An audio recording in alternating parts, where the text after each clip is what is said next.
Good evening once again, all my comic collecting friends out there in YouTube land.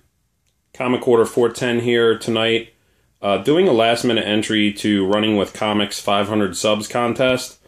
And Scott, sorry I missed the deadline for your last contest. I'm glad you're doing another one. It's very generous of you. And I hope this one beats the deadline, man. But either way, congratulations on that. That's a lot of subs. You deserve every one of them. Scott's a cool cat from Detroit.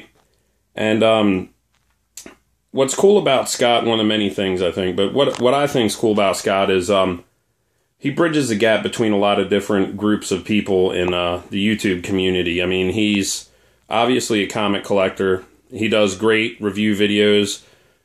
And I still buy a lot of new books, but compared to my pull list 5 years ago, it's about cut in half. So him and his group of guys, they do great new reviews, and I learn a lot from them.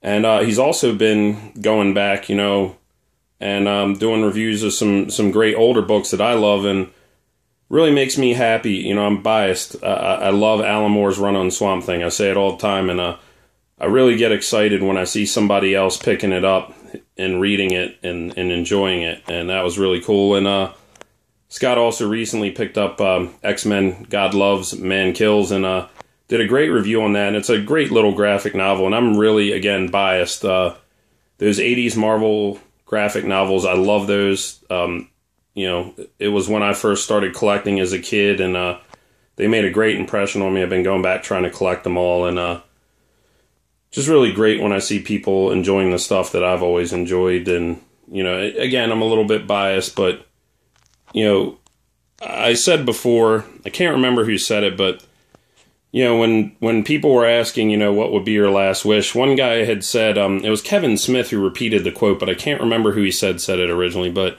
this guy said, a great last wish would be to either read your favorite book or watch your favorite movie again for the very first time.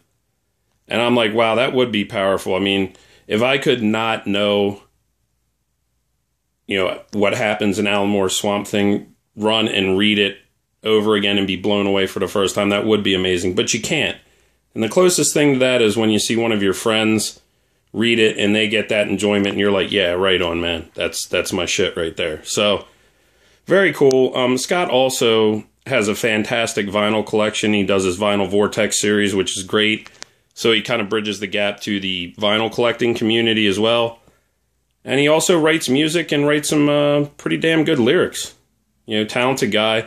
And one of the things I think is cool is Scott takes his boy, his young son, with him to the comic store. And that's what a good father does. Not only does he get involved with what his son does, I think he likes to buy those toys. I think they're called slugs, right, Scott? But, he takes his kid to the comic store, buys him toys, shows his kid, hey, these are the comic books Dad's into. Takes an interest in what his son's into, and I just think that's really freaking cool. So I'm sure you've all subbed Scott, but if not, put a link down below after I upload this. Check out his channel, sub him. He's a really nice guy. And thank you for being generous enough to do another giveaway, Scott. Appreciate it. He wanted to see our comic book room, and I don't really have a comic book room. Like 87 Boba Fett and a few others said, we got comic book closets.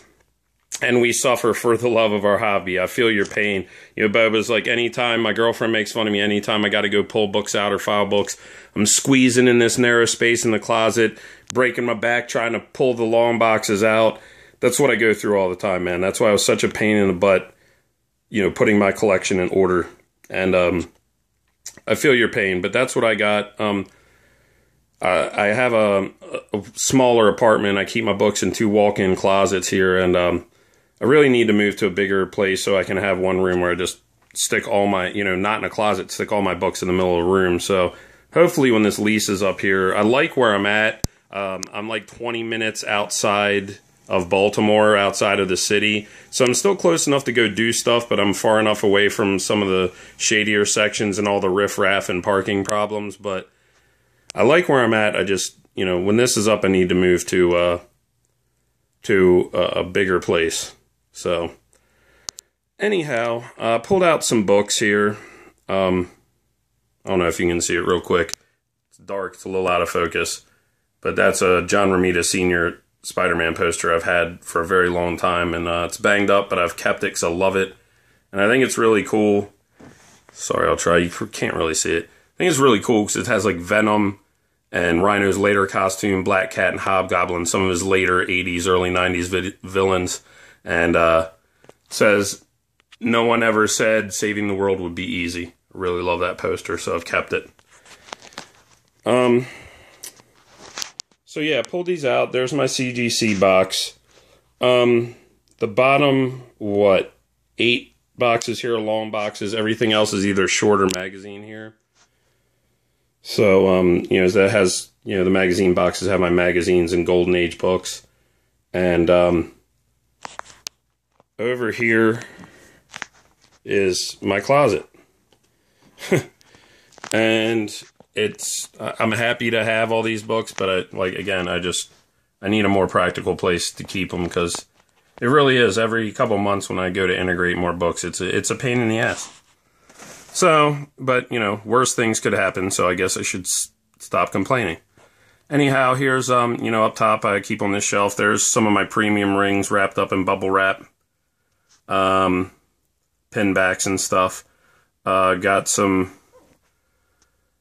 Golgo 13, some game guides, some old price guides, ton of Pogo books there. It's my Voltron Masterpiece in that box. Some hardcovers over there. Here's that awesome painting Sid did for me. I'm keeping it in here till I get it framed so my dog doesn't sneeze or slobber on it. That would be disastrous. Over here, just more hardcovers. Soft cover Conan collections. Some old books. Old Return of the Jedi book I had when I was a kid. Bunch of art books and Richard Corbin and Hellboy stuff. It's old record up there. It's an old Halloween record, actually. Really weird 60s stuff. But yeah, in here I have another 50 long boxes. These are all in order. I still probably have about 4 boxes I need to file in and integrate. And realistically, I moved out of my folks' place in the 90s, but they've been nice enough to let me store all my toys and trains and statues up there. And they have a massive walk-in closet that's bigger than this room. And they're nice enough to let me use it, or I'd be paying for storage. And realistically, I have a few more boxes of comics up there. I think maybe like 8 or 10 long boxes maximum. Most of my stuff is down here. But, that's what I'm working with. When I had to reorganize everything, I had to go in this little space. And, that's why I put it off for so long. But I want to thank you guys and girls out there, in the YouTube comic community, because you all inspired me to put my collection in order for the first time, probably 6 years, maybe even more. You inspired me to put it all in order and see everything I have, and I really, really appreciate that. It's a lot easier, and I can actually read the full runs I've put together now because I can find all the books. So that's just, it's just another amazing benefit of this wonderful community and how it's helped me in my comic collecting. So thank you all. Scott wanted to know, first, what else do we collect? I just kind of said it. I have a Lionel Train collection. Some statues, not very much. I have some toys. I have some old sports cards, baseball, football, some basketball and hockey. Most of my cards are mid-90s and earlier. I stopped collecting sports stuff when the bubble burst. I have some movie posters.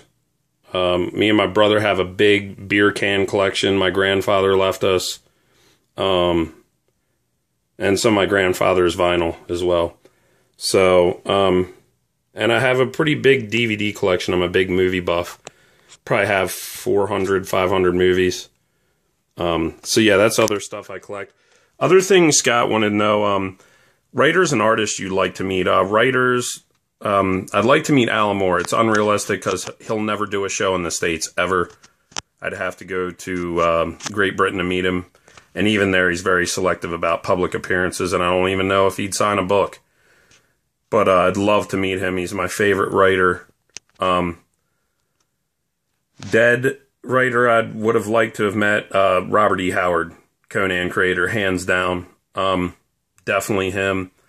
And I guess a realistic writer I would hope that would come to my local convention I've never met would be Frank Miller. Really would love to meet him and talk to him and get a signature from him.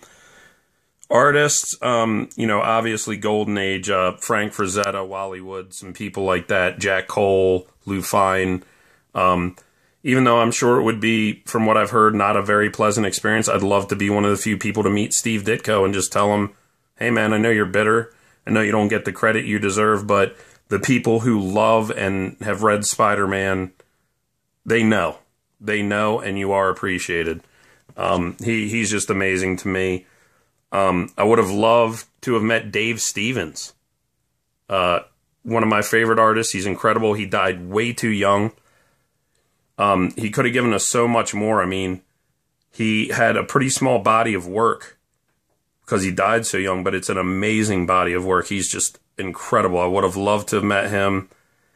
And I guess, like, current artists, you know, I'd like to meet Bernie Wrightson. Actually, you know, a couple of my buddies have offered, they have local cons coming up, and a couple different people were like, hey man, you want to send us some books? I'll get them signed. I mean, my buddy Comics Quest offered, my buddy Michael Jocko offered, and my buddy Steve Foolkiller, he's going to a convention where Bernie frickin' Wrightson's going to be there, and he offered to get a book signed from me.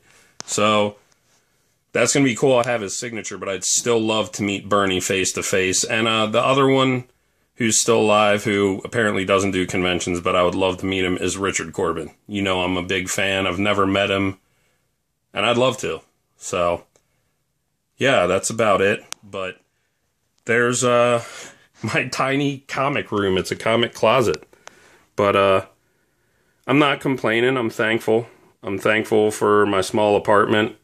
And, you know, I like living close enough to the city that I can go to the city whenever I want.